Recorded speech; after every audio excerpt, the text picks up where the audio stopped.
the Philippine Star and Robbie Alampay of One News. Although I'd imagine si Ami is pretty busy right now, naghahabol ng ng latest updates dun sa US elections. Siyempre naman, everybody's eyes are focused on the US elections, no? And well, it's really interesting because right now, wala pa, hindi pa decide, ano? It's not decisive. Anything can still happen. Pero in spite of that, nakaka-intriga si Trump, ano? Talagang, may I declare victory? Talagang with all confidence. And at the same time, go to the Supreme Court to question the results. So parang, anong tawag mo sa tactic na yon? Talagang kinahon, ano? Exactly. Sigurista. Although yun nga lang, if he does win the numbers, but he already filed with the Supreme Court questioning the legality, how does that work? He's questioning himself. Kung manalo siya, biglang boomerang. Yeah. Well, those are considerations. Pero we do have a graphic coming from the Reuters wire agency that we can show to the public. It's the count so far ng mga electoral votes. Again, we have to emphasize so far, and we're showing it right now. This is coming from the Reuters news agency. It's not a full screen image, is it? No, it's not.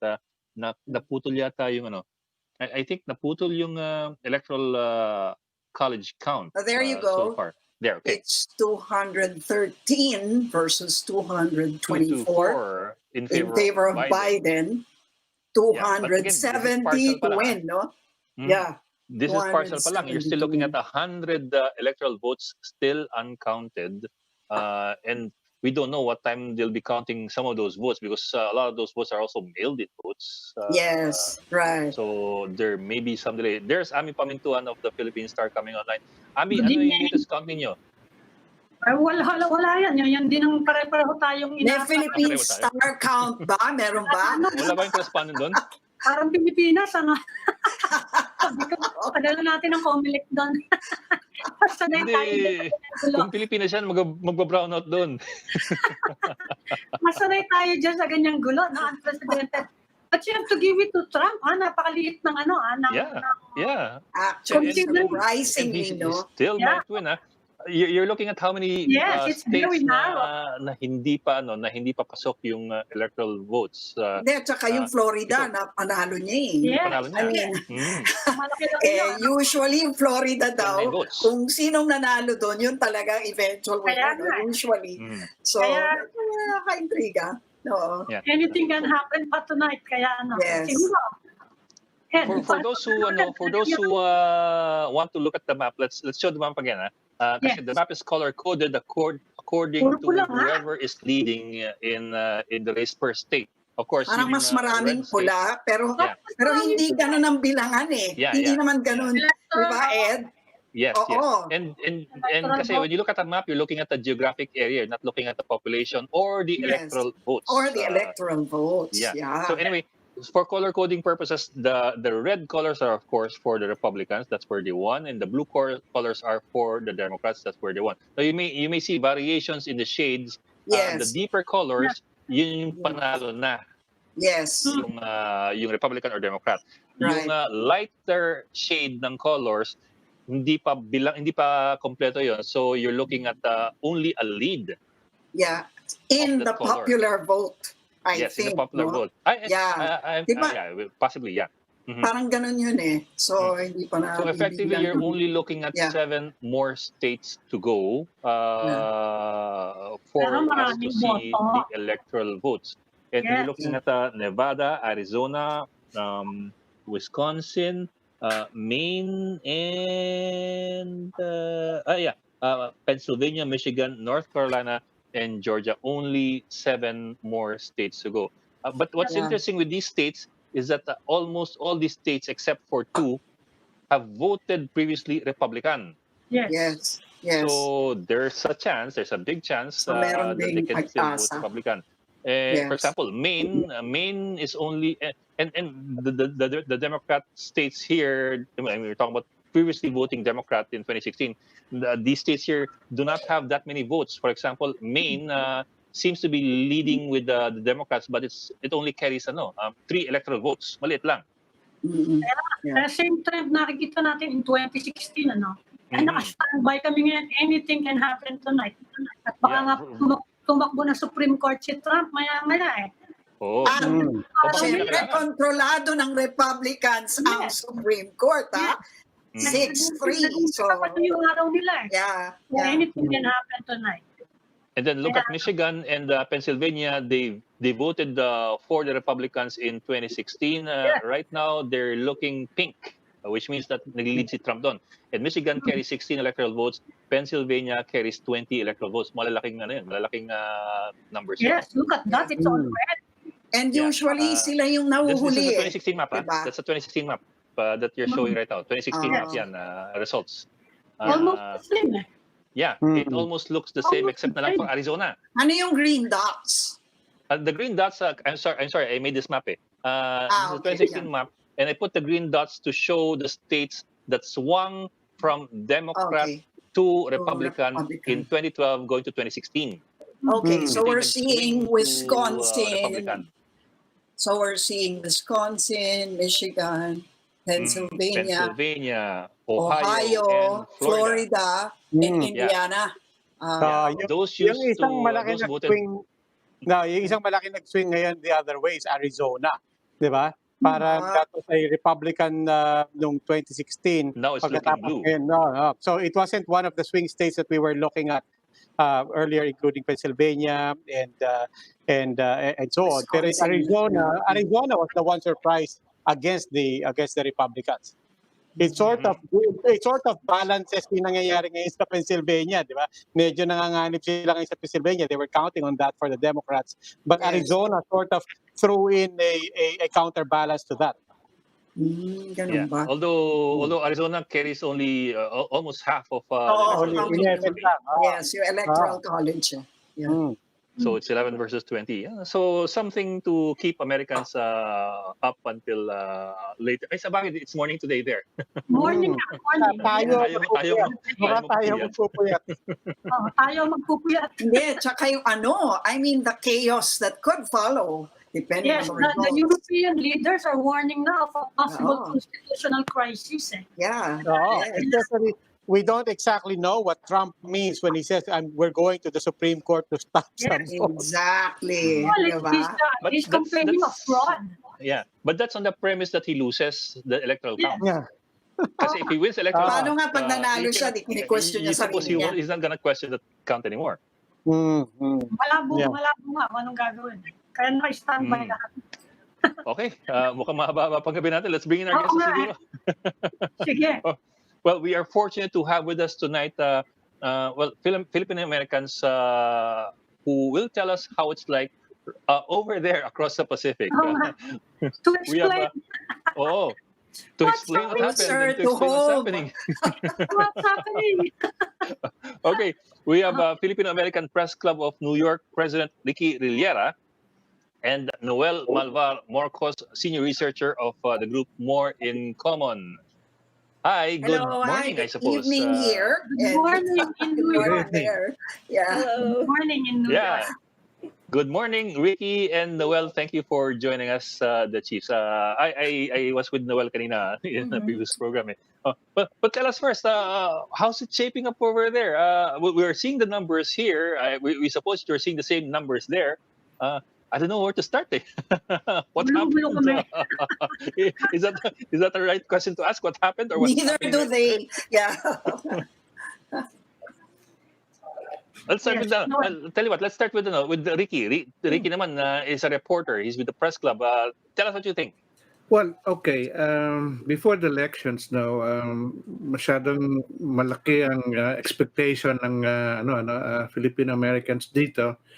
It's because they had organized itong Filipino-Americans for Biden and Harris, and they were expecting Texas to flip over to the Democrats, and hindi nangyari ngayon. No, that's right. No.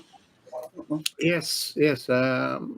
Akala nila ma-flip nila, but one thing good though is that in Arizona, which they were not expecting to flip, nangyari.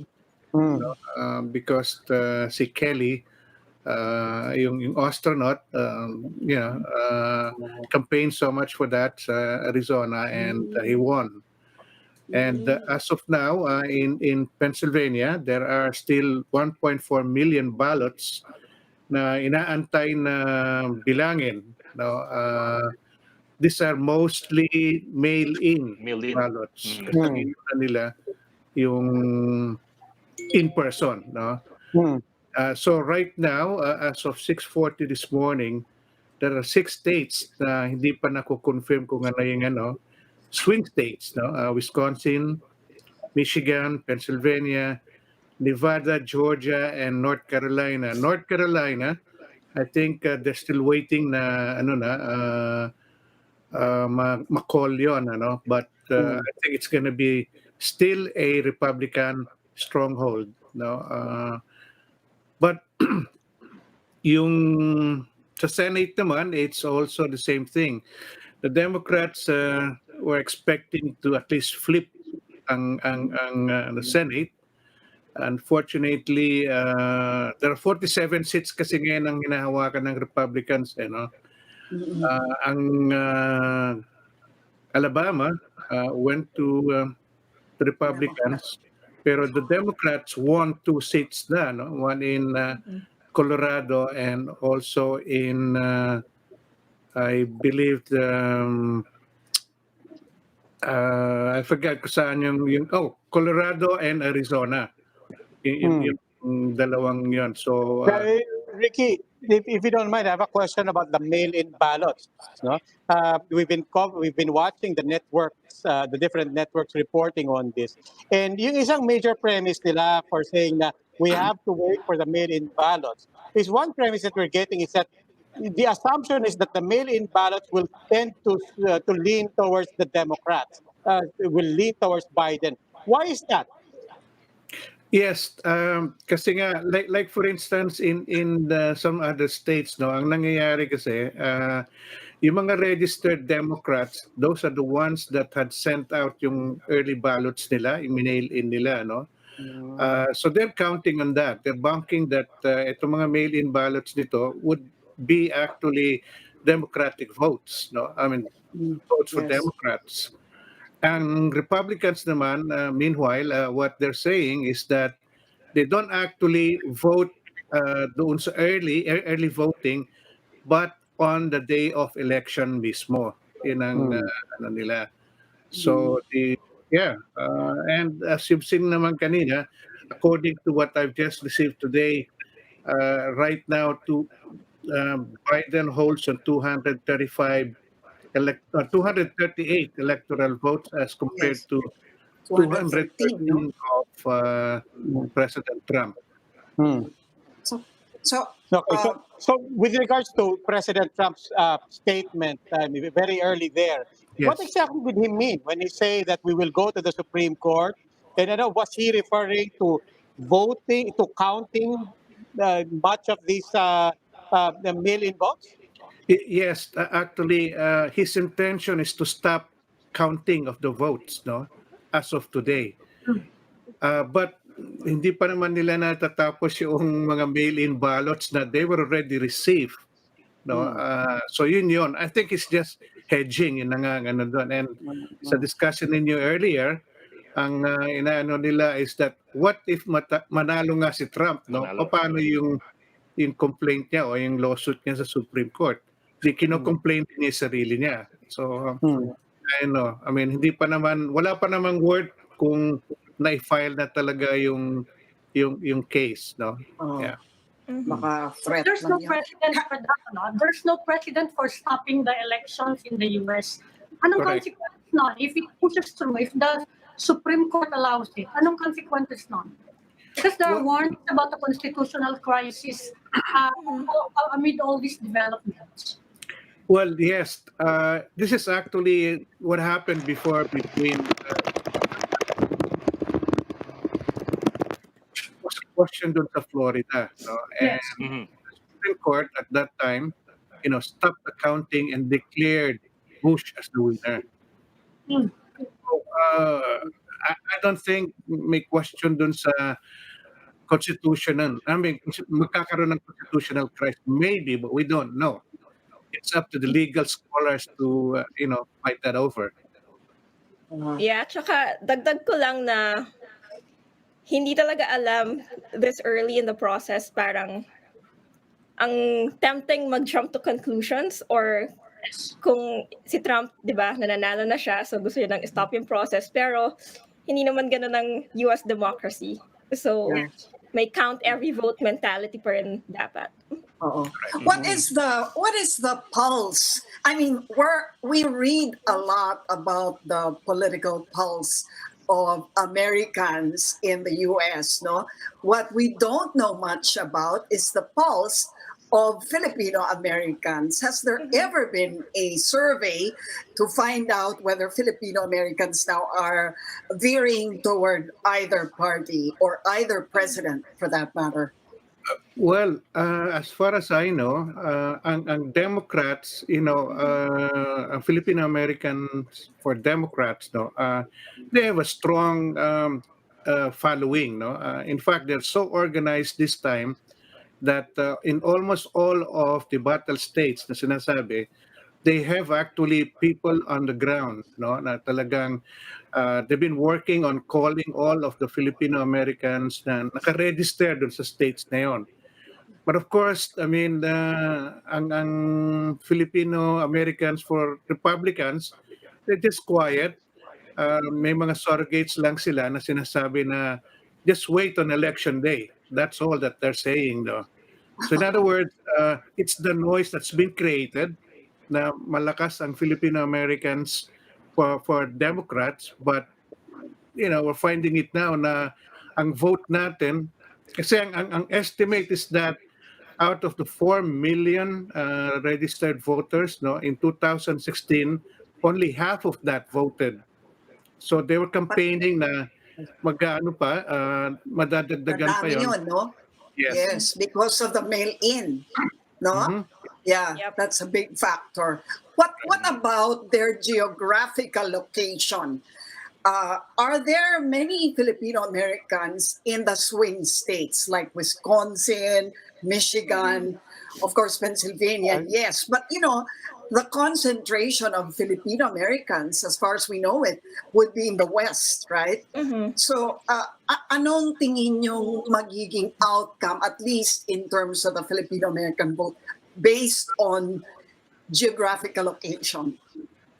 So, tama ka. So, sa mga coastal cities like New York, kung nasan ako, or like sa West Coast, yung trend ng Filipino-Americans ay democratic.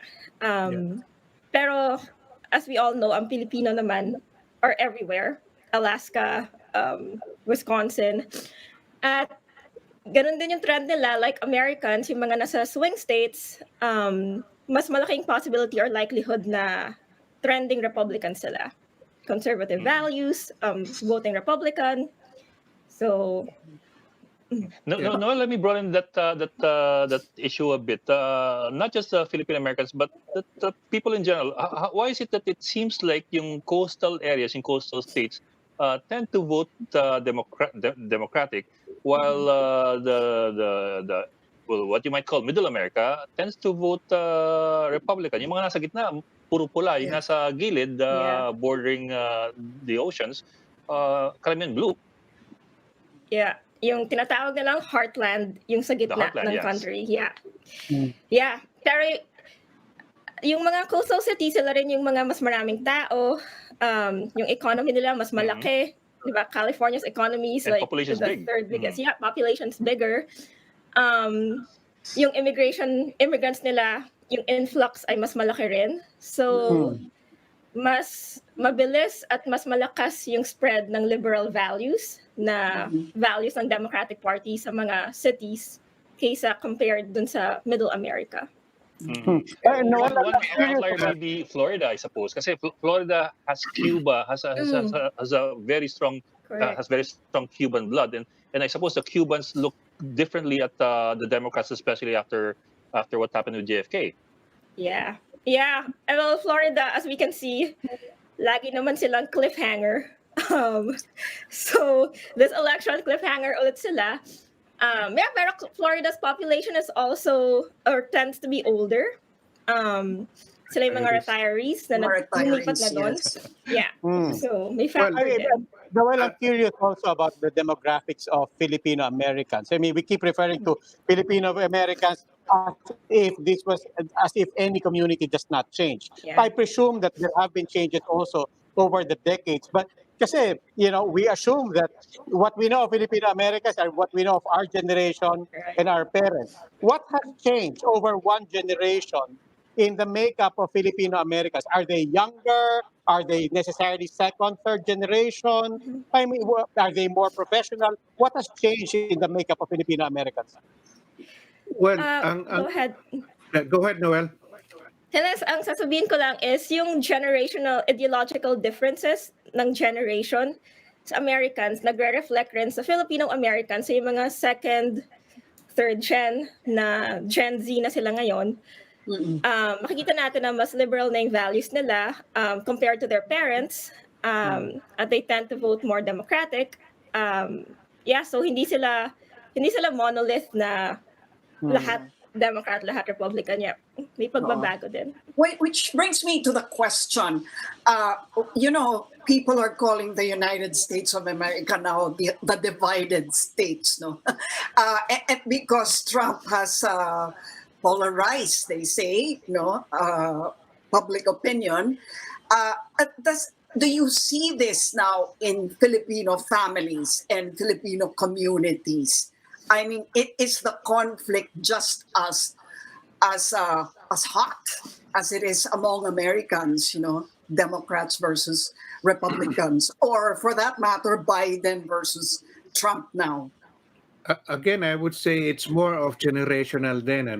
Like, for instance, the parents tend to vote because of their Christian values, so they tend to vote more Republican.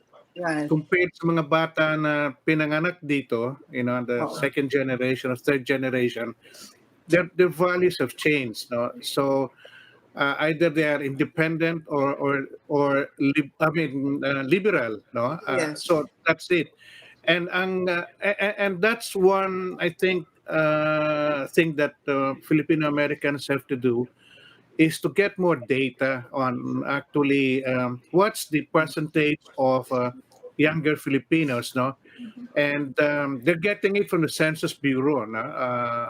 I don't know how they try to analyze that, but hindi pa rin ganun hindi pa rin ganun kadami ang younger or Gen Z generation, and some other Filipinos, Filipino Americans, na mas bata, they don't vote. Yeah. That's right. Yeah. What about is it splitting communities? Is it splitting families? You just wonder kung nag-aaway-away ba? Because I heard from my relatives at least, that many families now, Filipino families, have made a rule not to talk politics, over the dinner table or in meetings. Hindi, may mga ganyan na raw eh. Talagang relative versus relative, no? Right. May mga wedge issues talaga na pag bring up mo, you can expect yun na, lalabas na. Like abortion is one. Yeah. Black Lives Matter is another. So yun, talagang they tiptoe around the topic unless gusto talaga nilang, alam mo yun, magsaba ka na family style. May mga hot button topics talaga. What about talking about generations yung immigration policies ni Trump?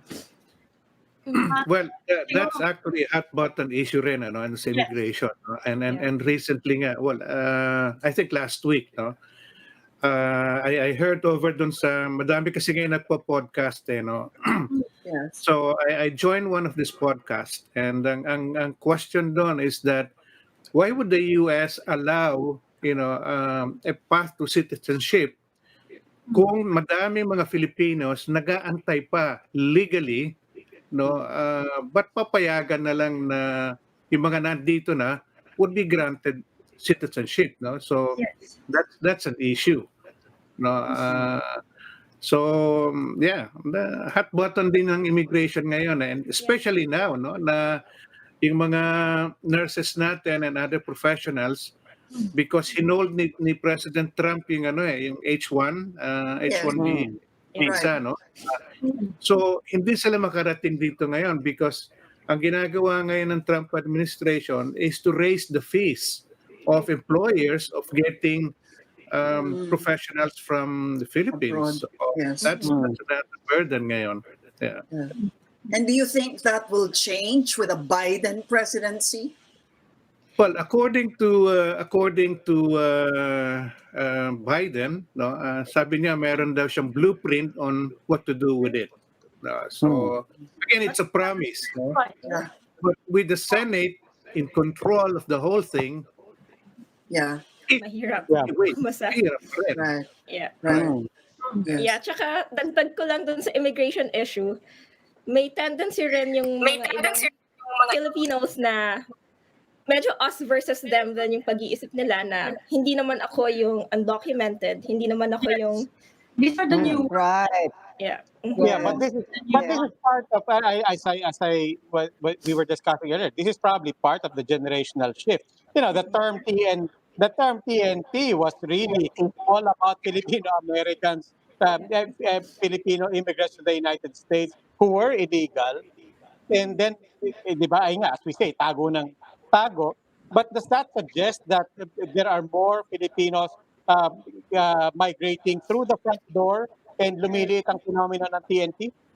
Well, Yes. according to the latest data that I have, there are 325,000 TNTs, no, na hindi pa na but dahil nga medyo restrictive nga yung pagpunta ng mga immigrants dito, no, ngayon, so that is the issue.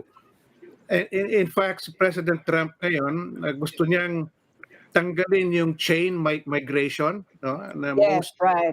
Yung anak.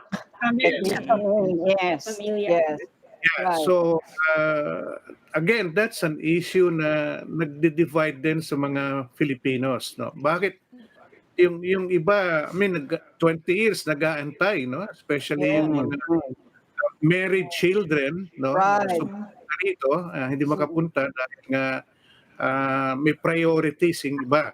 So that's the issue. Yeah. Is there any concern among Filipinos in the U.S. about foreign policy, especially with Trump? He's fighting, well, we perceive that he's fighting with China, and there are some people in the Philippines who think he will be a better ally against China. Meron bang ganong, is there any kind of position among Filipinos in the U.S. about it?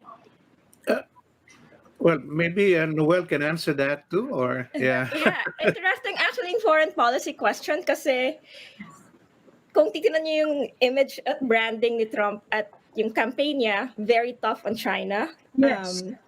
But at the same time, yung mga actions niya and dealings with the president of China, or I don't know if we can call him president, ay hindi as tough or hindi naman reflective dun sa mga sinasabi niya talaga sa Twitter.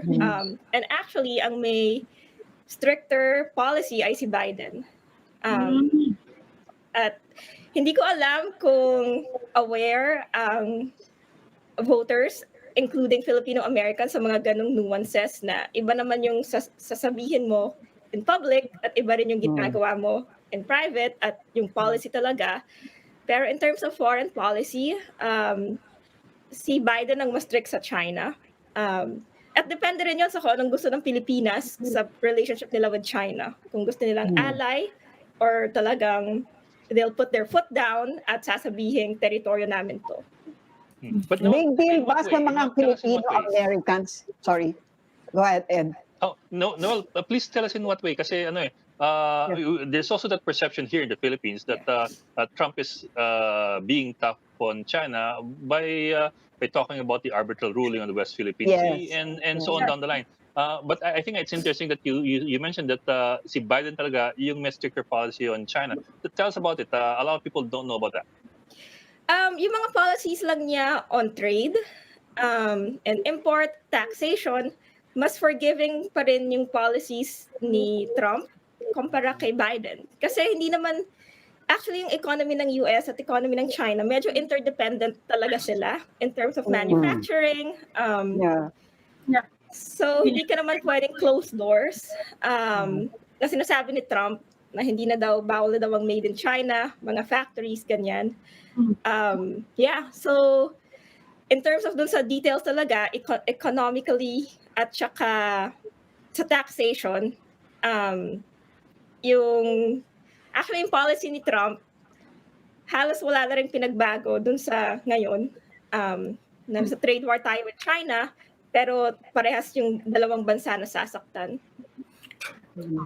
Well, ang take ko dyan naman is that nung nagkaroon ng trade war, I think it's just a war, kasi nung nagkaroon ng trade war, actually ang nangyayari was that yung mga existing contracts, as you know, there are so many manufacturing companies that have moved to China at that time, but because Trump wanted to make true to his word na sinabi niya, make America great again, nire-recall niya ngayon yung mga manufacturers that have offices sa China to come over here with an inducement sa reduced taxes and all of that, So, in other words, ang nangyayari was that yung mga contracts, existing contracts ngayon, medyo nalilesen yon.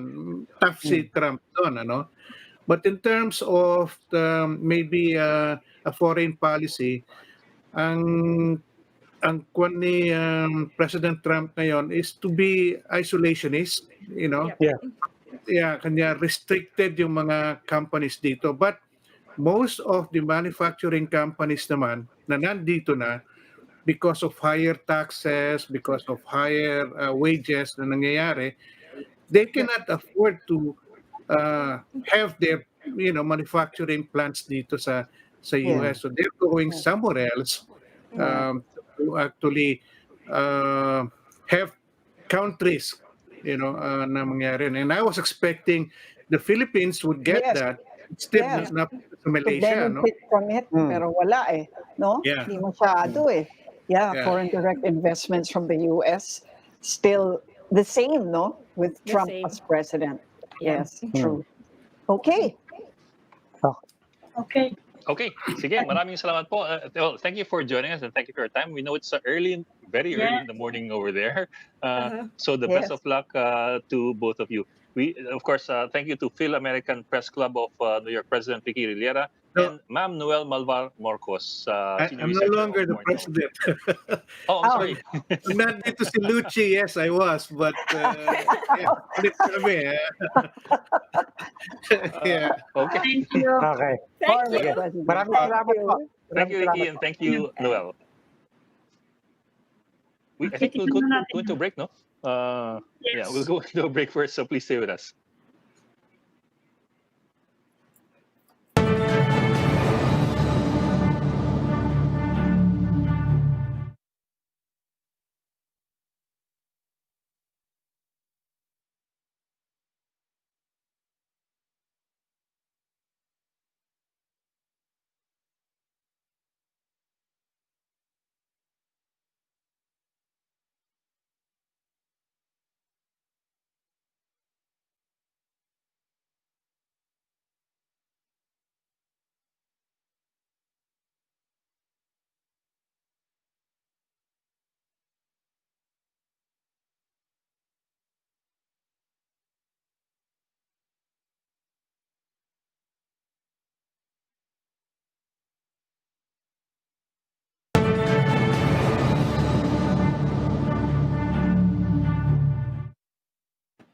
Welcome back to the Chiefs. We're now in the final stage of our conversation. And we'd like to welcome our next guest, political analyst Malou Tiquia. But before that, we'd like to show you the progress of the vote count in the US. This is the latest from Reuters. Tingnan muna natin. Okay. Pareho pa rin eh. Oo nga, pareho. Well, very little. Meron konting content. Akala ko naman. Pareho na. Very narrow lead ni Biden pa rin. But ngayon nga yung baka pagmulan ng gulo ngayon. Anyway, we'd like to welcome political analyst Malou Tiquia. Good evening, Ms. Tiquia. Good evening, Malou. Hi, Malou. And Robbie. Hi, ma'am. Good evening Hello. Welcome to the Chiefs, ma'am. Ma'am, salamat sa inyong imbitasyon. Oo nga, lahat naguguluhan ngayon sa nangyayari. Although it's parang a repeat of what happened in 2016, except ngayon, medyo nagrereklamo si Trump at he might file a complaint daw for fraud and go to the Supreme Court. Anong consequences nun to the democratic and electoral process in the US? I think itong phase na meron kasing 5 states na tinigil ang pagbibilang. Nagsimula lang yan uli. Sa tingin ko, ang Pennsylvania will be up for litigation. Ang Michigan, mahirap basahin kasi mas maraming, ang balita ko, mas maraming early votes kisa sa e-day votes. So, katulad ng sinabi ko kanina kay Ed, pag early votes ka, yan ay parang dulo, bias in favor of Republicans. Of Democrats rather. Kasi ang parte ng strategiya ng Democrats ay gawing issue yung pandemic, so hindi ka lalabas, so mapipilitan lahat mag-mail in. Yun yung tinatawag na early votes. Ang crucial dyan kasi, parte ng early votes, ang absentee voting. At ang absentee voting ay mga militar. So, mahihirapan silang hindi tanggapin yun kasi ang pinagtatalunan, dapat na-stamp na November 3 yung kanilang balota. Kung in transit pa, yun yung pinag-aawayan eh. Kung in transit pa, dapat hindi na bilangin. Should be counted, yes.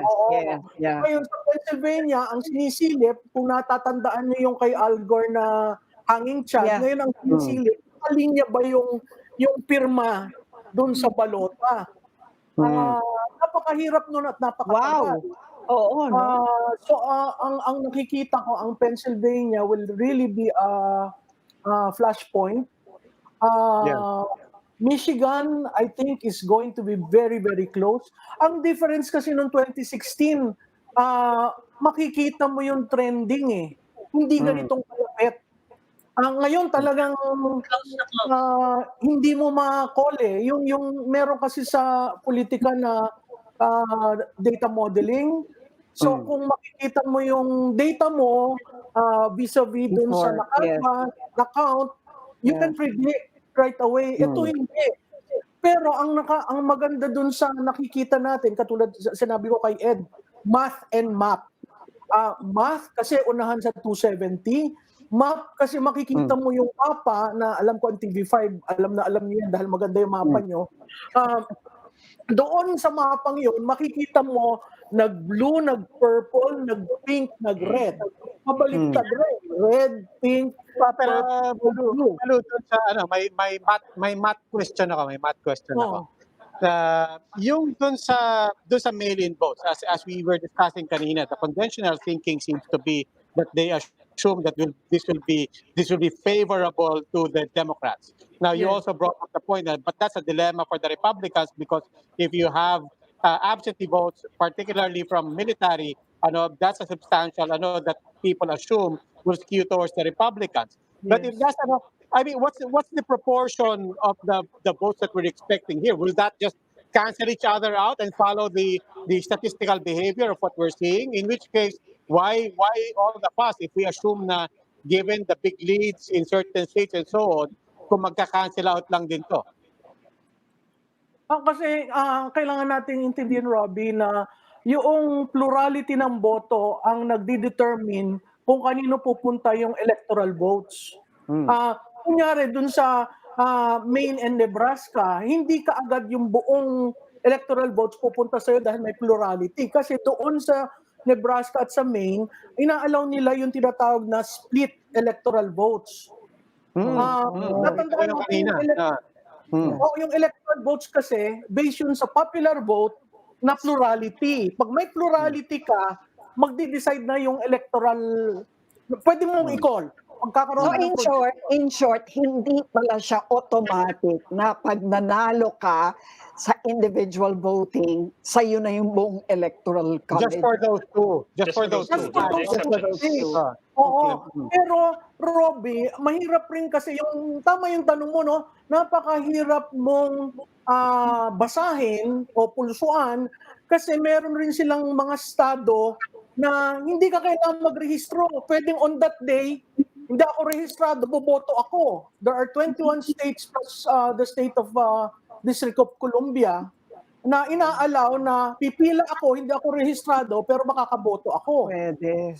So kailangan mong tingnan talaga yung mga state peculiarities. Yeah. Oo. Yeah. Tapos ang maganda doon sa mapa, doon sa tinatanong ni Robbie, makikita nyo kasi na masinsin ang strategy ng Republican, samantalang ang Democrats, kung city ka, urban ka, probably suburban dahil may sprawl, kukunin ko yan.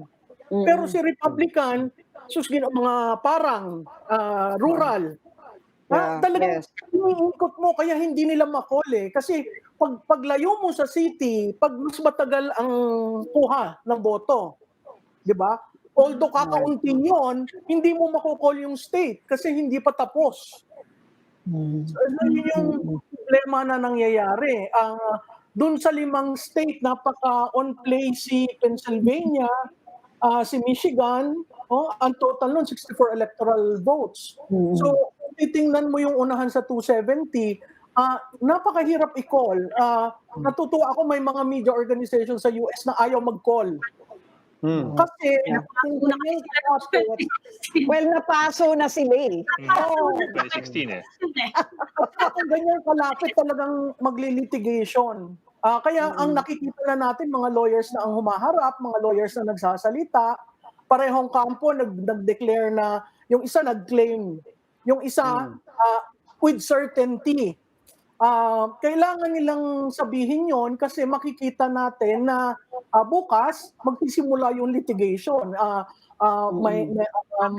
Ang balita ko doon sa kampo ni President Trump, meron ng team para sa Pennsylvania.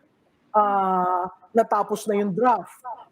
Ang problema nila doon, kasi kailangan mong tingnan ang Pennsylvania, state yun ni Biden.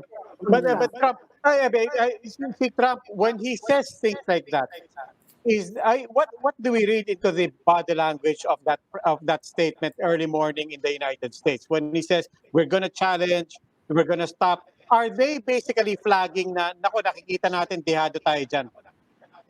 Pwedeng ganung basa, pwede rin namang sinisignal niya na I will not give up the fight. Makikita mo dun sa body language, magkaiba yung body language eh. Parang conditioning eh. Parang nagkakaroon na ng mental conditioning, di ba? Na parang, panalo na ako dyan, ha? Pag nagbago pa yan eh, kailangan kumontra na kayo. I think si Trump had to do that kasi tumigil yung bilangan. Kasi doon sa mga estadong tumigil ang bilangan, wala namang provision sa constitution, sa state constitution nila na nagsasabing pwede kang tumigil. Kasi continuous dapat yun eh. Parang sa atin, di ba, pag tumigil, nagkakagulo tayo kung ano-ano yung iniisip. Tayo lang yun. Brown out yun eh. Brown out yung version. He's alleging fraud eh. He's alleging fraud. He's not alleging that there were mistakes being made or that there's a problem with the process. He's alleging that there was cheating involved eh. Alam mo, Ed, nung last day, nung eve, before the election day, he already laid out the predicate. Diba? Yes. So makikita mo, part of the ball game, part of the strategy is, hindi ako mga kampanya, hindi ako persuasion ang gagawin ko. Ang gagawin ko, get out the vote. Kaya ako nag-rally. Pinakita ko sa lahat, may tao ako. Tama? Madami ang tao ko. Pipila sila. Mahirap mong pagawain sa Republican, lalo na kung sa rural parts ng isang estado. Pero ginawa niya, yung last event niya, 6 states, ang string niya. Meaning, nag-hap siya, may big rallies. Bakit? again, kailangan mag-isip kang parang si Trump. Trump is a marketing guy. He's very good in doing all this imagery. Yung last TV spots niya, you wouldn't think an incumbent president will say those things. But since si Trump yun, parang rally the troops. So makikita mo talaga yung kanyang when I say it was not a persuasion campaign, there was no, you look at the debates, there was no discussion of issues. It was our motherhood. There was no revelation of plans, right? Okay, now implication naman, no? Implication, Malou. Why should Filipinos even watch eagerly for the outcome of this election? What will it really mean to the ordinary Filipino whether Trump is retained as president or Biden wins? Well, siguro yung isa dyan yung feeling natin na tayo ang 51st state. I mean, titingnan mo sa survey, mas mahal ng Pilipino. Pathetic naman. Hindi nga, mas mahal ng Pilipino ang Amerikano kaysa sa China. Pag China, nagpo-problema sila, nagka-come up. Pero pag Amerikano, ay hindi, kuwan namin yan. So, yun ang isa. Pangalawa, maraming Pilipinong nasa Amerika, na relatives natin. Pangatlo, sa ordinaryong Pilipino, nakikita nila si Trump na maladigong. Diba? Apat, nakikita nila na si Trump hindi yung kanina doon sa tinanong nyo, hindi siya interventionist. Kaya nga yung kanyang slogan na Make America Great Again. MAGA. So, essentially it's an isolationist. Yung gesture kanina. Palalakasin ko yung bansa ko, mamaya na ako mangingialam sa inyo. Kaya felt globally may void. Kasi walang policeman eh. So yun yung perception natin yun yung perception ng mga Pilipino looking at America. But on the level of programs, policies in the next 4 years, ano yung implications? What is going to be the key difference between a Democrat government or a Republican government when it comes to dealing with us? Well, sa tingin ko win-win eh. Bakit? Kasi si Vice President Biden, hindi naman siya left of center talaga eh. He's a centrist. He reaches out both to the Republican and the Democrats. Yes, there is the persuasion of Obama. Yes, there are some persuasions that pulls him to the left, like the Vice President, si Kamala Harris. Oo. Pero si Biden, businessman siya. Kung titingnan mo si Biden, yung politika niya, centrist yan. Both ways, kung si Trump hindi mangingialam, sa tingin ko, dahil Democrat siya, ang default nangingialam. Pero dahil centrist si Biden, at his age, I think he will do more of a legacy. First day pa lang, legacy na yan. Kasi parating niya sinasabi, you have my word. It's Biden who's giving you his word. So makikita mo, siniset na niya yung tone niya kung siya ang mananalo. Si Trump, more or less nakilala na natin siya sa 4 na taon. Sa tingin ko walang pagbabago yun. Sa tingin ko, he will remain as he is. But how will a Biden-Duterte relationship look like? Sa tingin ko yan, napakahirap. Mahirap yan kasi unang-una, mahirap dahil magkaiba ang frame of mind. Okay? Pangalawa, dahil more or less magkasing edad sila at magkasing henerasyon, merong mapapag-usapan. Okay? Pangatlo, again, babalik ako dun sa pagiging centrist ni Biden. Sa tingin ko, he will of course fight it out kung ano nasa interest ng Amerikano, pero hindi siya interventionist. Hindi, pero i-condemn ba niya halimbawa ang mga sabihin na natin yung drug war policy ni President Duterte, human rights issues. Sa tingin ko given yun eh, kasi he has to toe the line of the Democrats. But on his own, I think mahilig kasi yung mag-reach out eh. Mahilig siyang hindi siya ang problema. Ako, kukunin ko kayong dalawa, mag-uusap tayo, ali kayo. Pero yung by default, dahil liberal democracy, at dahil may punto nga na tinira ni Presidente si Obama, di ba? So, nandun yung interplay na ganon. Tatandaan natin na pag nag-assume yung Presidente ng Amerika ng December next year, it's on the tail end of the Duterte presidency. Malou, are you surprised by the strong showing of Trump? Kasi yes, the past weeks, ang daming criticism sa kanya. Sa lahat, in almost everything he was doing, pati sa personality niya. And now here he is, napakalapit ng kanilang race. Are you surprised by this? surprise ako na na-follow through nila yung get out the vote. Napakahirap yun isagawa sa pandemic. Kaya nga ang pinag-aaralan namin, paano nyo ginawa yung kampanya under the new norm? Kasi hindi ka pwede mag-face-to-face, hindi ka pwede mag-door-to-door. Oo. Pero ito, parang masasabi mong medyo hindi nag-click yung ginawa ng strategy ng Democrats na hindi kami lalabas dahil sa pandemic. Maraming pinapatay ng mga Amerikano dahil sa pandemic. Parang hindi yun. Okay. Na-interest ako doon.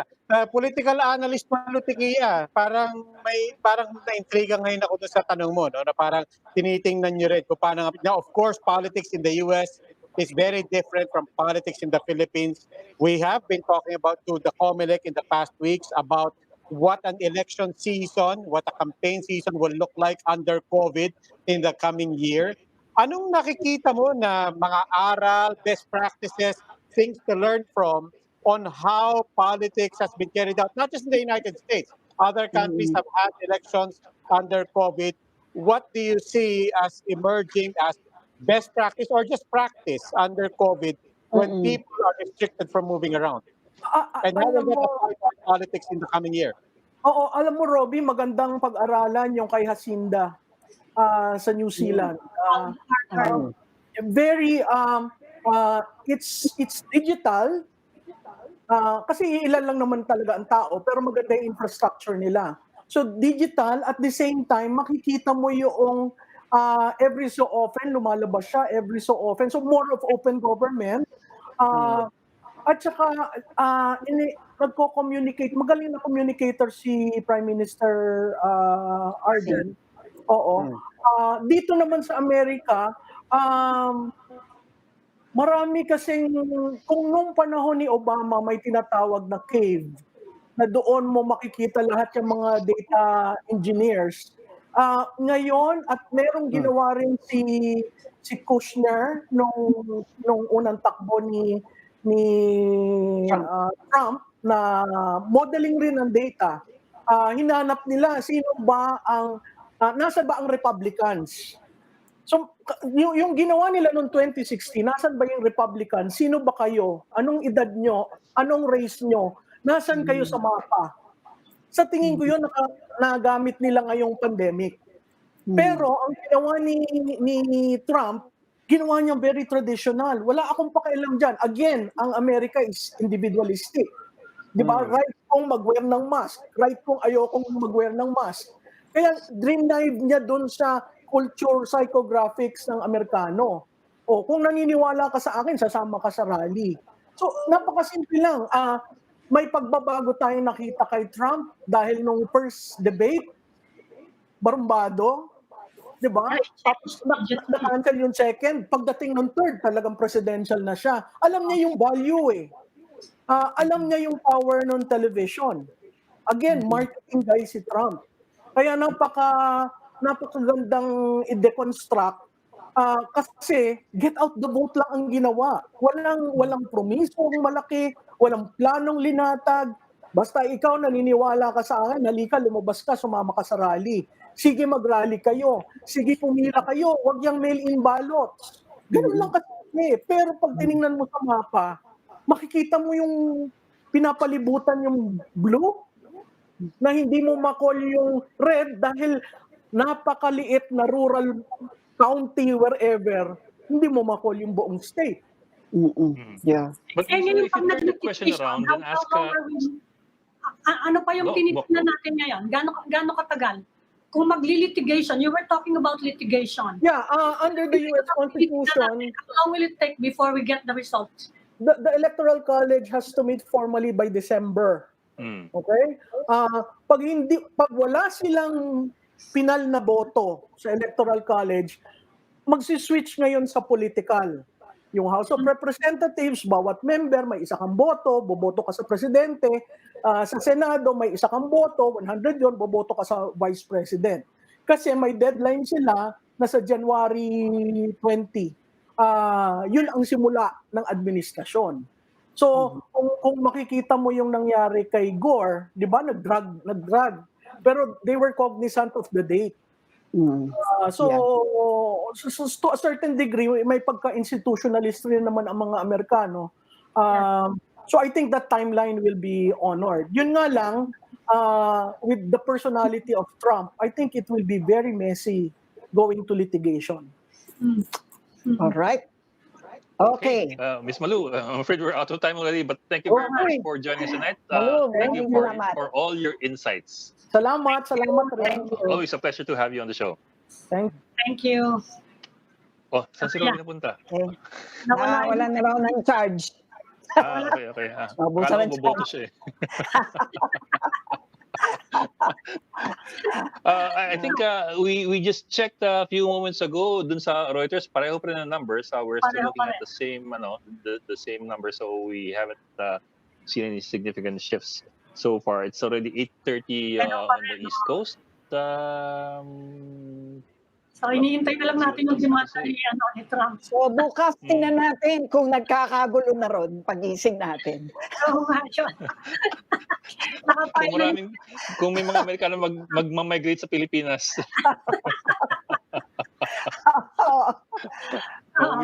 Wishful.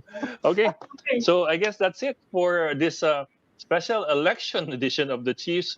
We hope to discuss here. We'll keep the conversation going. I'm Edwin Galpa News. I'm Ami Paminton of the Philippine Star. And I'm Lucy Cruz Valdez of News 5, and we are One News.